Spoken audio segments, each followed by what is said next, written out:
अस्सलाम वालेकुम नाजरीन, आदाब, नमस्कार।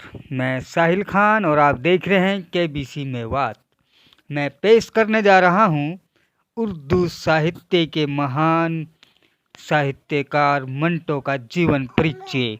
शहादत हसन मंटो उर्दू के एक ऐसे कहानीकार हैं जिनकी कहानियों ने हंगामा खड़ा कर दिया। तमाम समाज बिलबिला उठा। उनकी कहानियों पर अश्लीलता के मुकदमे भी चलाए गए।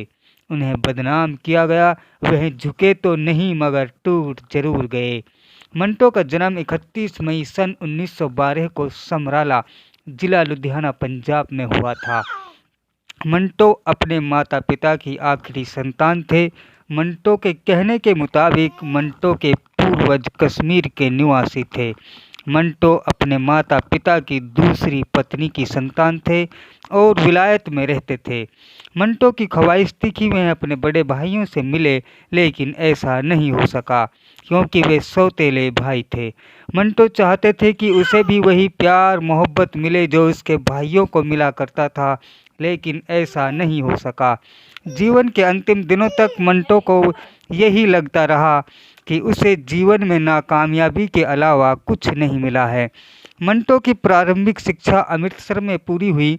उर्दू में कमज़ोर होने की वजह से प्रवेश परीक्षा में 2 बार असफल होने के बाद मंटो ने सन 1931 में हिंदू सभा कॉलेज में दाखिला लिया, जहां लगातार 2 साल फेल होने के कारण उन्हें पढ़ाई छोड़नी पड़ी।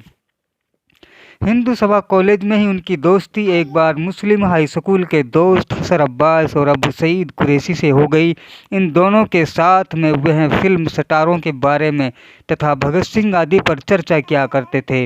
इसी दौरान उनकी मुलाकात एक पत्रकार अब्दुल बारी से हुई और इस मुलाकात की वजह से 19वीं सदी के रूसी और फ्रेंच साहित्यकार का उर्दू रूपांतर उपलब्ध होने लगा, जिसने मंटो को इन भाषाओं के साहित्य की तरफ आकर्षित किया।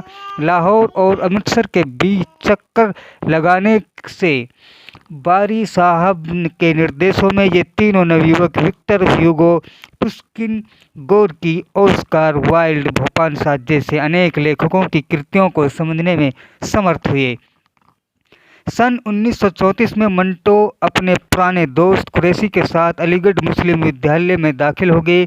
अलीगढ़ विश्वविद्यालय में रहते हुए मंटो उर्दू में मौलिक कहानी लिखने में अपने को व्यस्त रखने लगे और उनकी कहानी इंकलाब पसंद अलीगढ़ पत्रिका में मार्च सन 1935 के अंक में प्रकाशित हुई। जून सन 1940 में मां का देहांत हो गया तथा अगस्त सन 1940 में मुसव्विर की नौकरी बिना किसी स्पष्ट कारण के छूट गई। नौकरी छूटने के पश्चात उन्हें ऑल इंडिया रेडियो में काम मिल गया और वह मुंबई से दिल्ली आ गए। मंटो का पूरा जीवन संघर्ष की एक लंबी कहानी है। उन्होंने अपनी कलम के द्वारा जिंदगी की सच्चाइयों का उजागर किया है, जो कि बहुत कड़वी है। ये कड़वाहट ही उनकी कहानियों को कुछ लोगों की नज़रों में अश्लीलता के दायरे में ले आती है, पर ऐसा है नहीं।